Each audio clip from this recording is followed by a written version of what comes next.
Hey everyone, welcome back to the Civic build. This episode's going to be a bit of a mumble jumble kind of episode. I'm going to show you how to route your fuel lines correctly on your EG Civic with a K-swap. So while doing the fuel lines on my Honda here, I've ran into a few issues. That's why I haven't made a proper episode on this one, because there's a lot of mismatching of where I want to run my fuel lines, where I want to keep my fuel regulator, and how I'm going to keep the heat out of the system. Originally I was going to run the fuel lines from those two return and feed lines along the firewall originally to the factory filter, and then around the top to the rail and then back. But because we're doing a sidewinder manifold setup with the turbo sitting on the side, it induces a lot of heat into the system along the firewall, and it's hard to put a heat shield along the back there. I was going to replace the factory fuel filter and make a bracket down there for our aftermarket filter. Because I'm not going that way, I've changed where the bracket goes for the fuel filter. Then I had the idea of running the fuel lines underneath the wastegate and the turbo, and then putting a heat shield over the top. This way you can run the fuel lines tucked together and have the fuel filter right here accessible and right in view.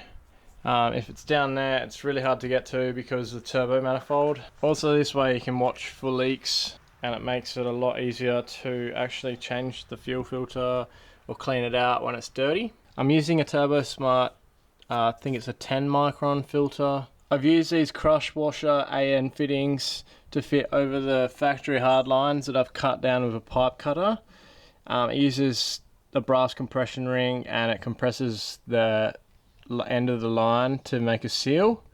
So they're really handy for converting the lines from hard to AN lines. If you're going to run it this way, I recommend getting a small fuel regulator so you can run it on the end here without having bonnet clearance issues. I picked up the wrong regulator and it doesn't quite fit in there all that good, so I've had to route the line down through the manifold. You can either go straight down near the belt here, go underneath, but I've had to mount mine down the front here, down low to keep the weight down low. And also I've gone to a factory hole in the block for a bracket. I can still see the reading here. I might get a 90 bend so it points up and you can see the reading and adjust it appropriately.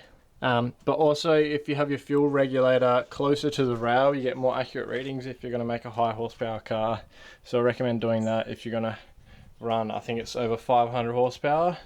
This car isn't going to get near 500 horsepower, so I've had to put the regulator here for now. But it's nice and neat, it tucks up nicely, and then I've just run the return through the bracket that I made and back to the fitting.